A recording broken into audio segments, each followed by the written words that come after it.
नरं चैव देवीं सरस्वतीं व्यासं ततो जयमुदीरयेत्। नष्टप्रायेषु अभद्रेषु नित्यं भागवत सेवया भगवती उत्तम श्लोके भक्तिर्भवति नैष्ठिकी. So continuing with the discussion on Srimad Bhagavatam, Canto 2, Chapter 1, the first step in God realization. So Shukdev Goswami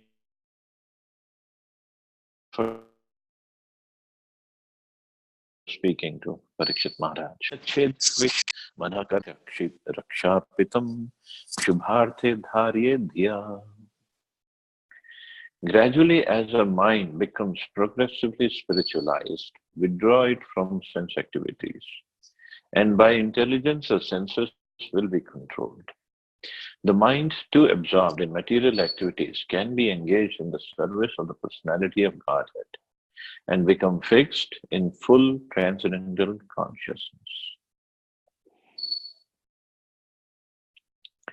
So the mind can be engaged. It's not like impossible thing to do. It just one has to control it.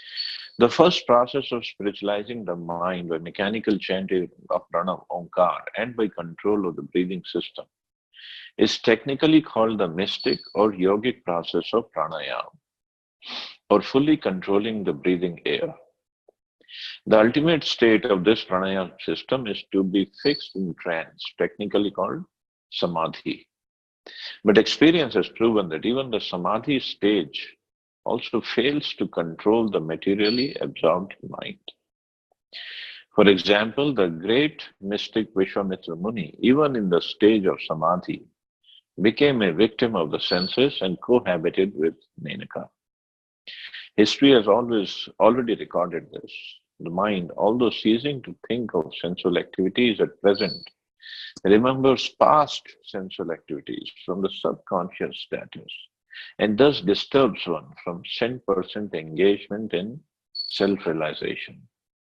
Therefore, Shukdev Goswami recommends the next step of assured policy, namely to fix one's mind in the service of the personality of Godhead. Lord Sri Krishna, the Supreme Personality of Godhead, also recommends this direct process in the Bhagavad Gita 647.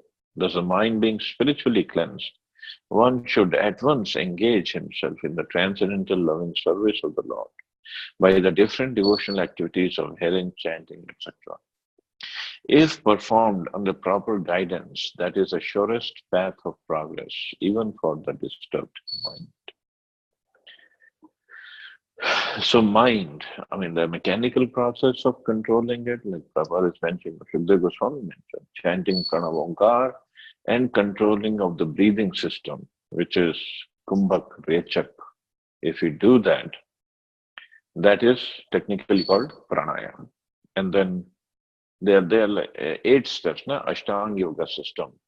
Yam, Niyam, Asan, Pranayam, Dharan, Dhyan, Samadhi, something like that. I'm forgetting some of the processes. Yes, so Pratyahar was. Pratyahar, yeah, thank you. So the idea is to come to the stage of Samadhi.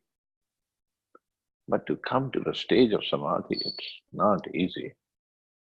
This pranayam stage where we have to control, then pratyahar, pranayam, then pratyahar, dharan, dhyan, samadhi.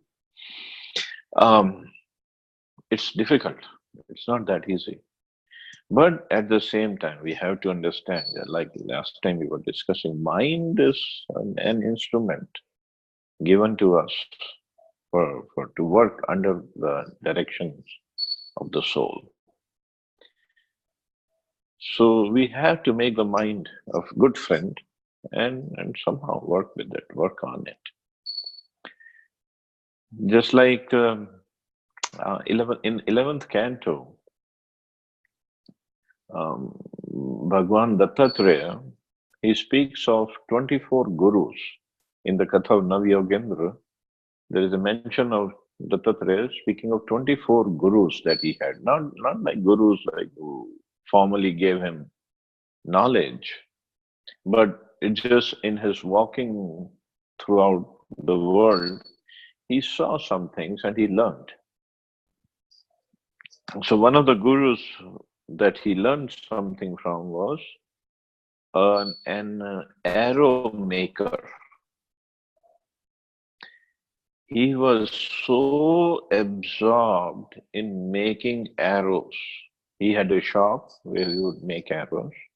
So he was so absorbed to make sure the arrow is perfectly straight because any defect in the arrow, then the arrow won't shoot properly, won't hit the target properly. So he was so absorbed in making the perfectly straight arrow that there was a procession of the king in the street next to his shop, right in front of his shop.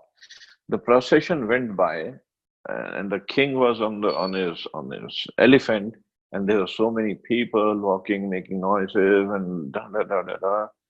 And he didn't even notice that the king's procession went by. Why? Because he was so absorbed in his work of making the perfect arrow. That kind of samadhi is required.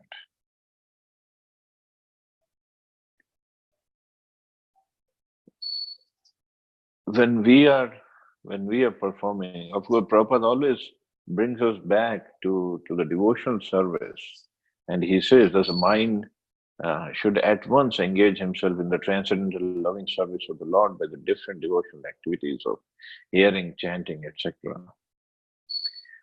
So when we are performing these activities, and these are all devotional service. Devotional service means, like in Bhagavad Gita we were reading, Susukham Kartum Avyayam, it is happily performed. When we are getting happiness out of devotional service, which is far more sweet and relishable than this Hatha Yoga or Ashtanga Yoga, where we have to forcibly sit down and try to control the mind and go to Samadhi, Dhyan and Samadhi stages. Here, there is so much of nectar. Krishna is full of nectar. Krishna is full of sweetness. Anything connected to him will be full of sweetness. So how much more absorbed our mind should be when we are engaging ourselves in the devotion service of any part of devotion service, hearing, chanting, thinking, or remembering him, or other services like worshipping him, or doing arti, or cooking for him, or doing any service for him. How much more absorbed we should be? Because here there's a person, Krishna. Ashtanga yogis, they have to many times think of impersonal, jyoti, light, or something, which is very difficult to concentrate upon. And here we have a person. It's a matter of practice. We have to tell our mind, okay, this is the time for my chanting. This is a place, this is a time for my chanting. So, my dear mind, don't go anywhere. Just listen to the holy name of the Lord. Just concentrate, full attention. Let me listen to the holy name of the Lord. And you also listen. So before chanting, we can talk to our mind like that. So at least we are conscious. We don't get into mechanical chanting. And not just that, any activity, any devotion service we do, it has to be done with lots of love, and we should relish it. We should taste it. We taste the sweetness of it. Even when we are serving prasad, or when we're cooking for Jagannath ji, cooking for Krishna, there should be so much of love. How this bhoga that I'm preparing. It's not just some sabji and dal and rice and chapati. It's bhoga for Krishna's pleasure.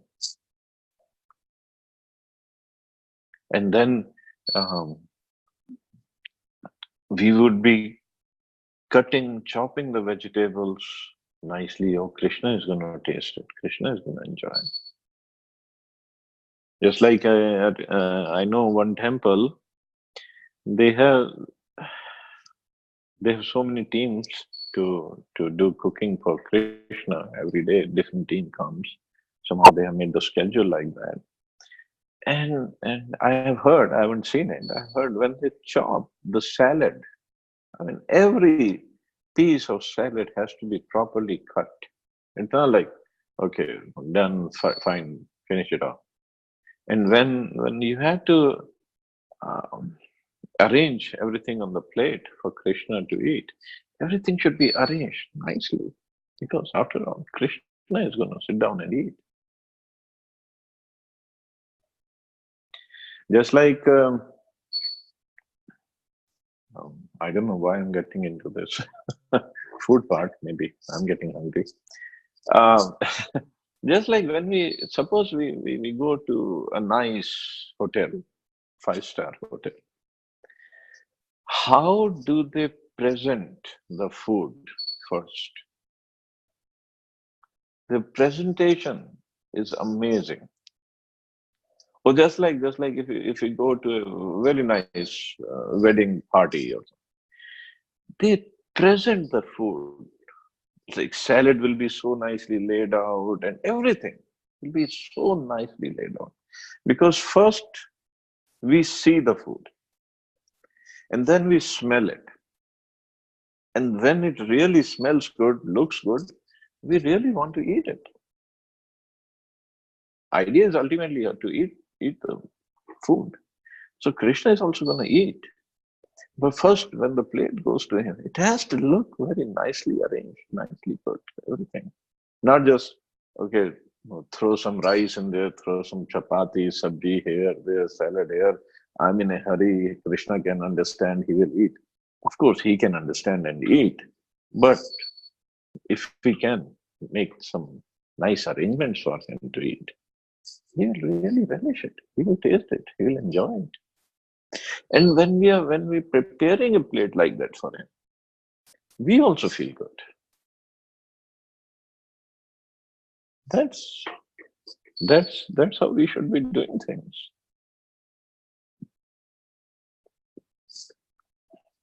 This is bhakti. This is devotion service, which is very happily performed. Susukhum kartum avyayam.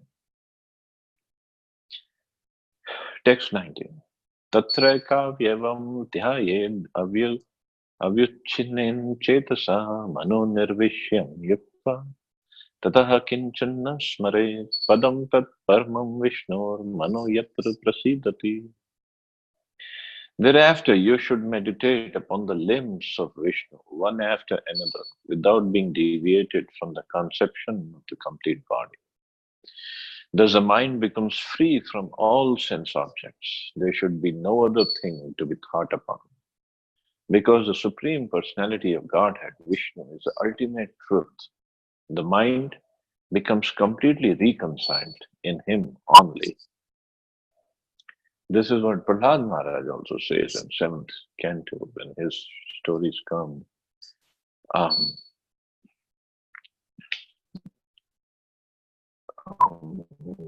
I'm forgetting the first part of the shloka. The real thing to be thought upon, real person to be thought about is Vishnu. Real, real destination of our mind, of our devotion is Vishnu. Nate vidu, nate vidu swartagatim hi Vishnu. People don't know their real swart. Swart means self-interest. The real interest is Vishnu. That's why they are bewildered. And this is what Shukdev Goswami is saying. That you should meditate, because he is talking about Ashtanga Yoga in the beginning. Then, if you can, first he said, control the mind, and then do what? Meditate upon the limbs of Vishnu, not just meditate upon light or void or something. You should meditate upon Vishnu, limbs of Vishnu, one after another, without being deviated from the conception of the complete body. Thus, the mind becomes free from all sense objects. And that is why when we see the deities of Lakshmi Narayan or Sita Ram or Radha Krishna, that's why they should be very, very exquisitely, beautifully decorated. So they just take our mind away from everything else. Like there's a song, no? Take my breath away. But that's what Radha and Krishna and deity should do. They just take our breath. And when we go look at them, we should just forget about everything else, about the whole world, about my problems in the world, or problems of everybody I'm trying to handle or help in the world. The whole world should come to a void, and we should look at the deities. And the deities are very beautiful, and when they're dressed so beautifully, more beautiful, then definitely mind will not go anywhere. In fact, there is a beautiful story of Ramanujacharya. Once there was this procession of Ranganathji, and Ramanujacharya was there with his disciples, and they all saw one person holding an umbrella on his girlfriend. And Ranganathji's procession was going on, but this person, his name was Dhanurgar, and he was just constantly looking at the face of his girlfriend. And he was holding the umbrella on her, so she she doesn't have the sunlight coming on her, bothering her. So Ramanujacharya looked at this person and he was like, what in the world is this guy doing? Lord is passing through and he's looking at this girlfriend, at this lady. He doesn't even take a look at the Lord. So after the procession went by, Ramanujacharya sent his disciples to that person, Dhanurgar, and asked him to come over. So Dhanurgar came. Ramanujacharya asked him, the Lord went by and you are still looking at the face of this lady. What is wrong? He said that this girlfriend, she has so beautiful eyes that I just cannot take my eyes off of her face, her eyes. So that's why, because there's nothing more beautiful, I cannot look at anything else. Ramacharya understood. He said, what if I show you something more beautiful, much more beautiful than your girlfriend's eyes? Would you look at me? Dhanurdhar said, no, there cannot be anything more beautiful. Ramacharya said, what if I show you? He said, okay, let me look, let me decide. Then Ramanujacharya asked him to come tomorrow, next day. Next day when he came, Ramanujacharya took him to the temple where Ranganathji at Srirangam, he's lying down. And Ramanujacharya prayed to Ranganathji to give this man the real darshan.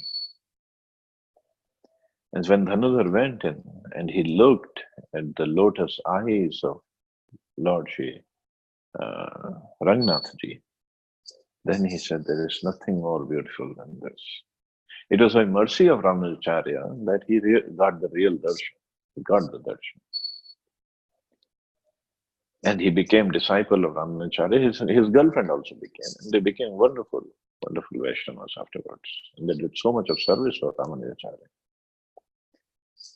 So the thing is, yes, the beauty, real beauty lies in Krishna or Vishnu. Because he is the source of all beauty. Everything that we see, we think it's very beautiful in the material world, which is only temporary, and it's only a spark of his splendor.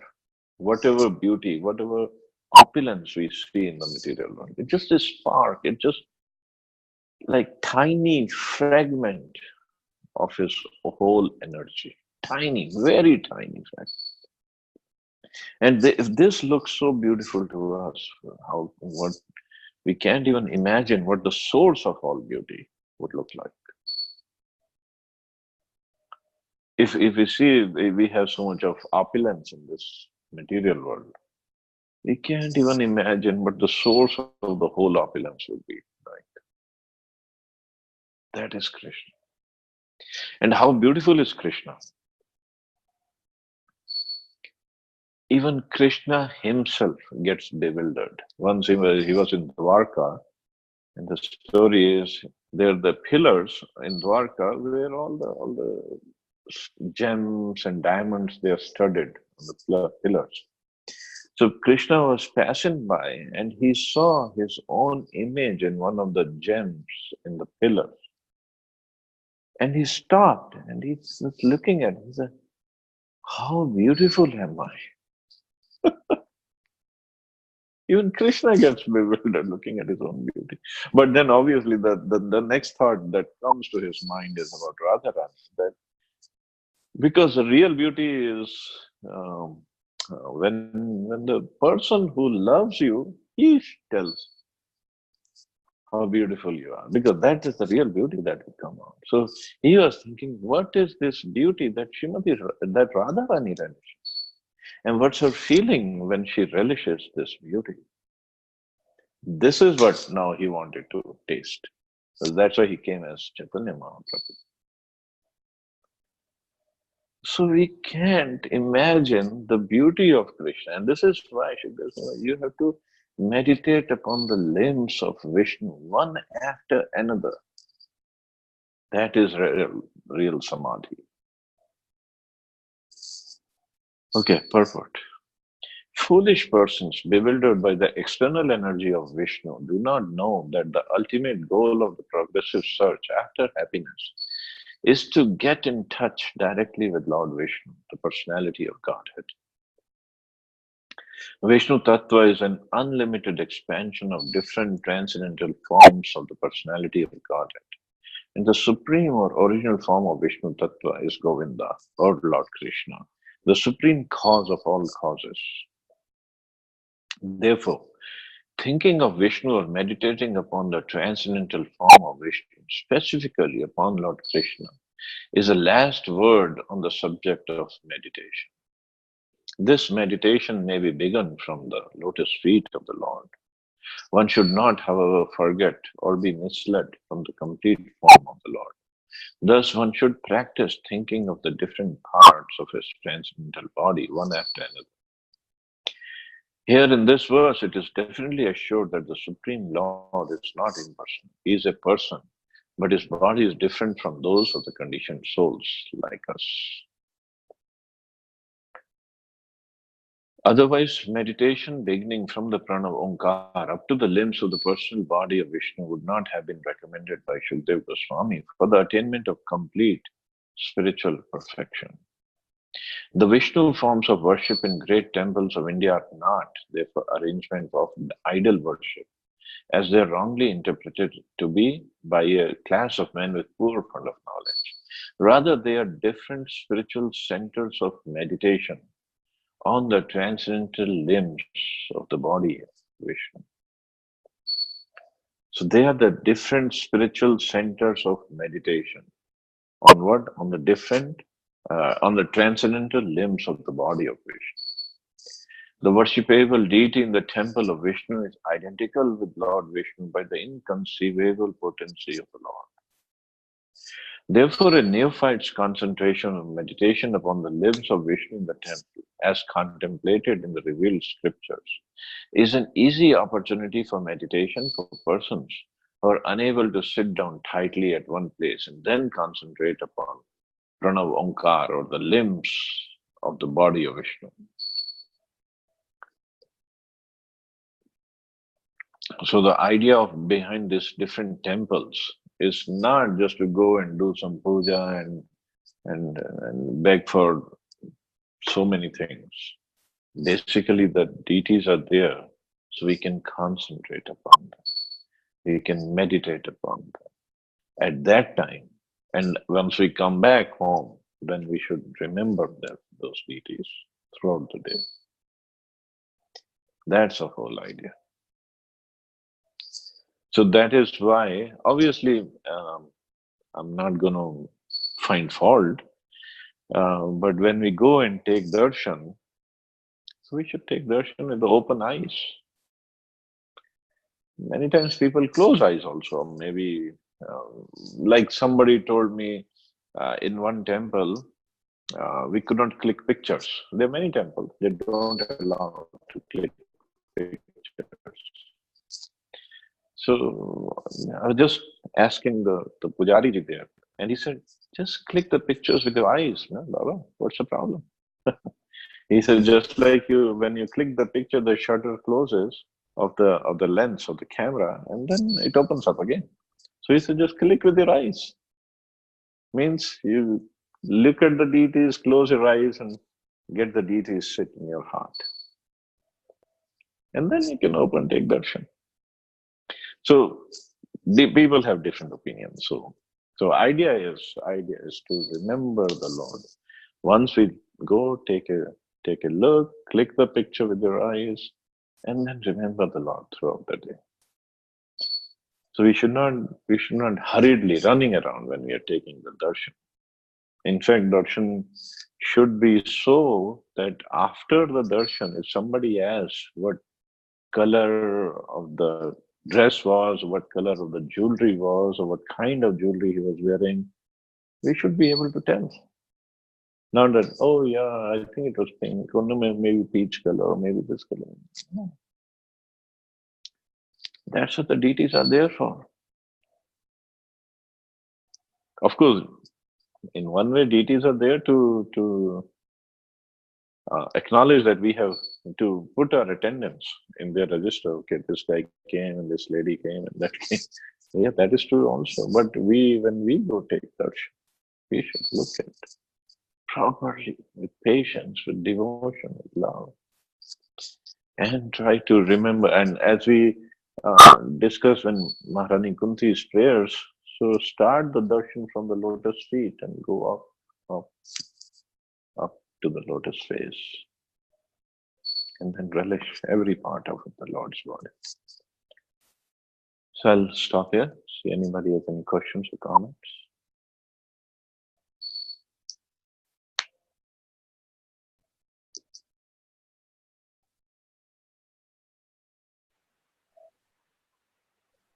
Hare Krishna Prabhu ji.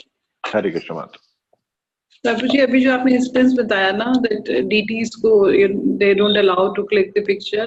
When we went to Vrindavan trip, so I went to this Madan Mohan temple, wanted to click picture mobile से. So Pandit ji was not allowing. Still I was trying hard that I should click कहीं से थोड़ा सा भी जगह मिल जाए. So Pandit ji has casualed me. He said don't. When we said no, देखो वहाँ लिखा हुआ है no photo. But I said, but मेरे को click एक picture click करे थे. So why do you want? I said I wanted to show it to my घर में सब लोगों को दिखाऊंगी कि इतने सुंदर है मदन मोहन जी. He said अपनी आँखों से देखो and go and explain घर में ऐसे बताओ कि they should come and see it. Yeah, that's right. Like exactly same wording, you know. तो आप मुझे बता रहे हो. So it's like वहाँ पे भी उन्होंने they didn't allow me. Yeah, if the rule is don't take, so let's not take, because I know ISKCON devotees, they get very excited, but then we get a bad name. We get a bad reputation also. So, Then I didn't. Then I didn't. When yeah. once he explained me, then I stopped. I said there's no point. But exactly the Pandit ji was also said. He said देखो अच्छे से देखो, कोई मनाही नहीं है. ऐसे बताओ उनको घर में जाके कि वो आए यहाँ पे दर्शन के लिए. That's also a good point. So they want to come and take darshan. वैसे ऐसे एक्सप्लेन करो घर जाके कि एक एक चीज उनको एक्सप्लेन करो कि कैसे आपने देखा and they should come and see it. इतने बढ़िया से आप बताओ. ये सही बात. That's good. That's nice. That's nice.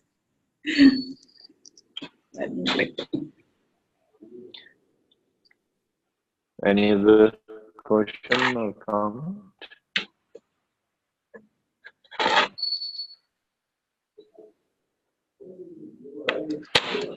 Thank you so much, Prabhuji. It was very nice class. Thank you so much.